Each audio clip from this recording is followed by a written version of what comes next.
Olá, alunos do sétimo ano, tudo bem com vocês? Estou aqui para falar sobre o nosso tema 3, as viagens marítimas espanholas, tá? Nós vamos falar da chegada dos espanhóis à América. Essas viagens começaram em 1492 pelos reis católicos Isabel de Castela e Fernando de Aragão. Eles se unem, né, para poder fazer um único reino, se casam, se faz um único reino, e esse reino consegue, esse reinado, eles conseguem expulsar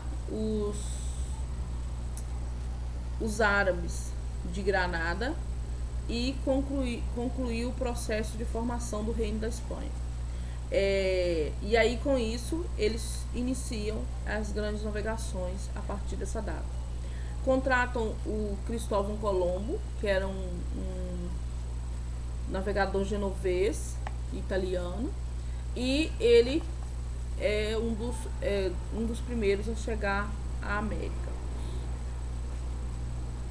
Então ele manda ele em direção às Índias. Só que houve um percurso diferente aí, que ele acaba chegando à América, mas ele acha que está nas Índias.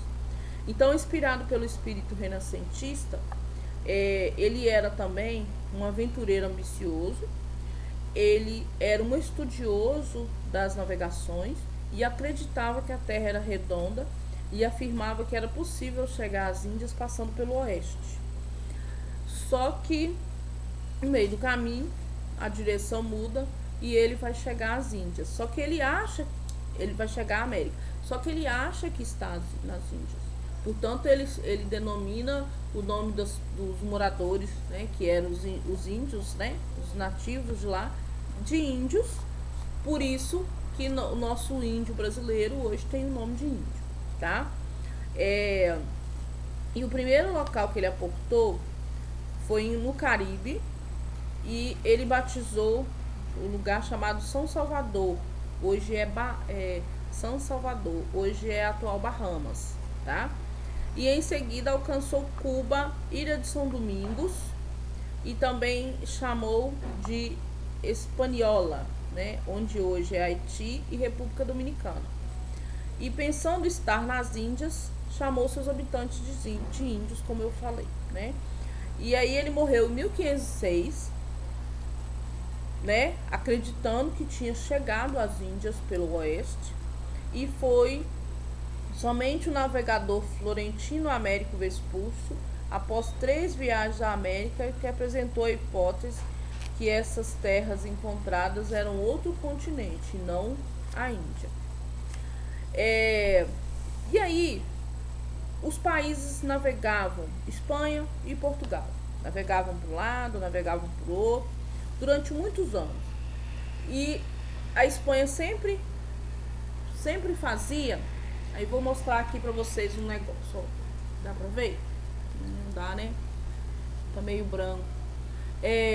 Nós temos aqui o continente americano, aqui a Europa, tá? E aqui a África e aqui a Ásia.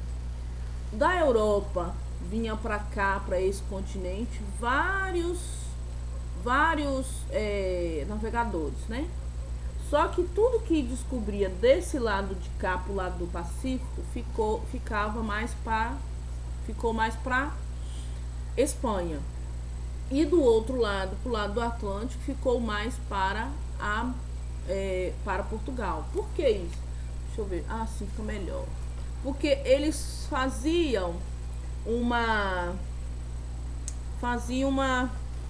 fizeram um tratado entre eles, chamado Tratado de Tordesilhas, que eu vou falar dele agora, tá bom?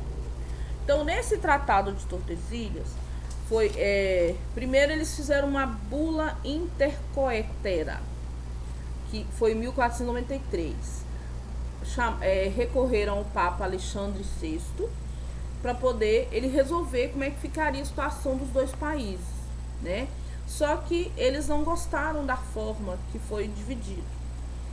Aí o rei Dom João II não concordou, né? Que era o rei de Portugal na época, Dom João II.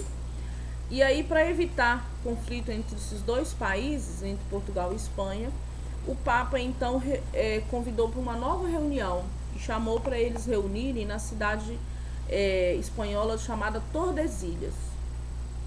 E aí, em 1494, um ano depois, eles fizeram então essa reunião e assinaram um tratado chamado Tratado de Tordesilhas, porque a cidade era Tordesilhas, né? Como eles tinham reunido lá, aí colocaram o nome da cidade. Estabeleceu-se uma linha imaginária entre esses dois países, nesse continente. Então, a oeste das ilhas de Cabo Verde, as terras descobertas situadas a oeste dessa linha ficava com a Espanha e as a leste pertenciam a Portugal. Então, as terras banhadas pelo Oceano Atlântico eram de Portugal. Então, o Portugal ficou com a parte, eu, como professora de história, acho que melhores, porque todos os lugares ali tinham saída para o mar, porque na época eles não tinham muitas estradas terrestres, igual hoje nós temos BRs imensas que vão em tudo quanto é canto do país. Não tinha nessa época, tinha que ser pelo mar, tinha que sair pelo mar. E a Espanha ficou com a parte banhada pelo Pacífico. Só que muitos lugares lá na Espanha era mata e era floresta imensa e muita água, né? Não tinha muita estrada, não tinha muita saída fácil. Então, para eles poderem fazer o roteiro pelo Pacífico, eles tinham que ir lá embaixo, no sul, né? Lá na Patagônia, ou então lá em cima, no extremo norte do continente, que também era outro lugar gelado e não tinha problemas ali de períodos de congelamento do oceano. Então, eles tinham que atravessar a parte que era portuguesa por terra. Então, isso deu muitos problemas ali.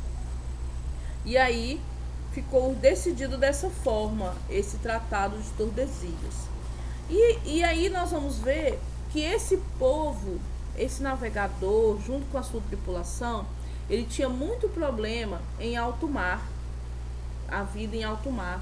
As viagens deles, né, a viagem que mais tem relato é a de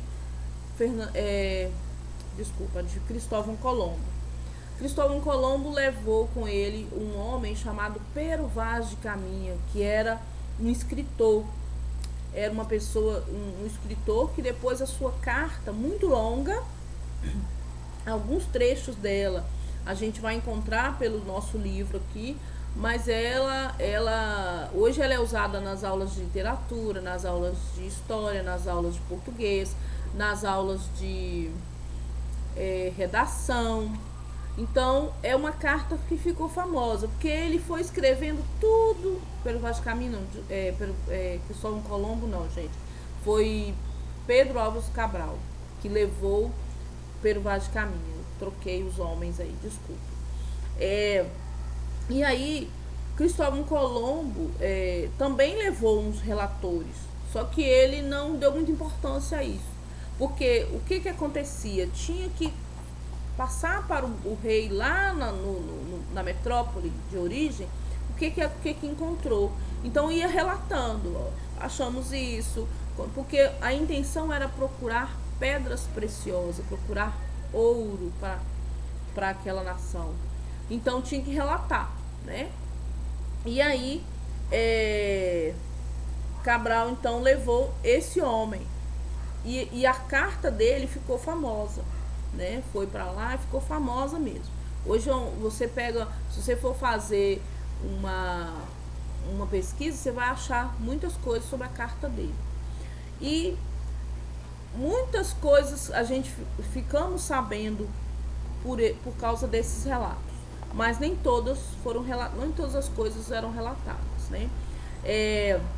Então, em geral, era composta uma expedição marítima de um comandante, alguns oficiais auxiliares, soldados, religiosos, marinheiros, artesão e um médico.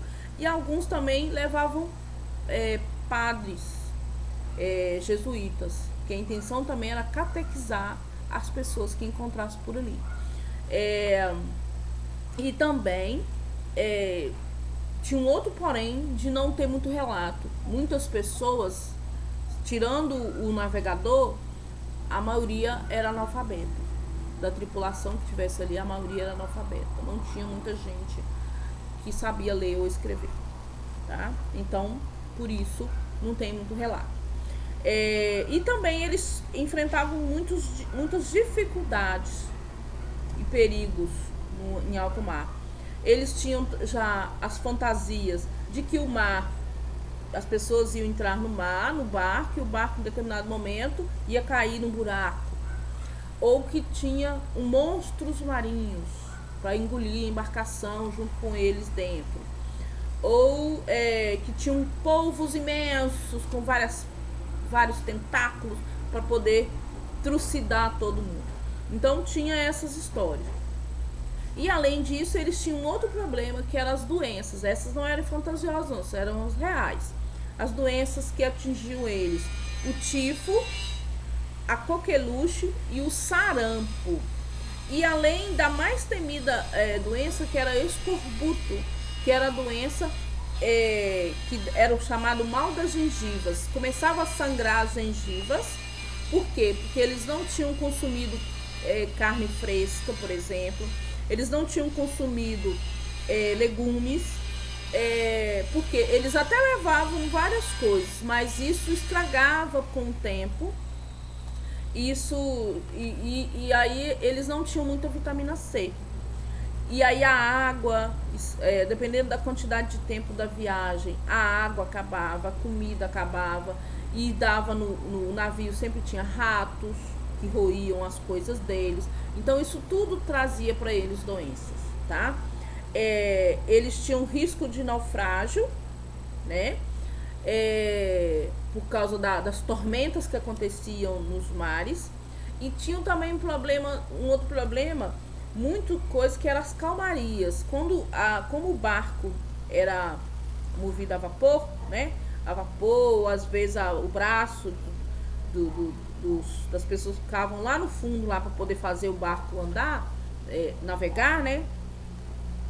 E aí, quando tinha muita calmaria, quando não tinha muita tormenta, a maré não fazia o vento, né? O vento sumia, e aí o barco ficava mais parado, e eles ficavam muito tempo além do que eles tinham previsto. E aí a comida acabava, a água acabava, e começavam os problemas, e as doenças vinham, e muitos morriam por causa disso.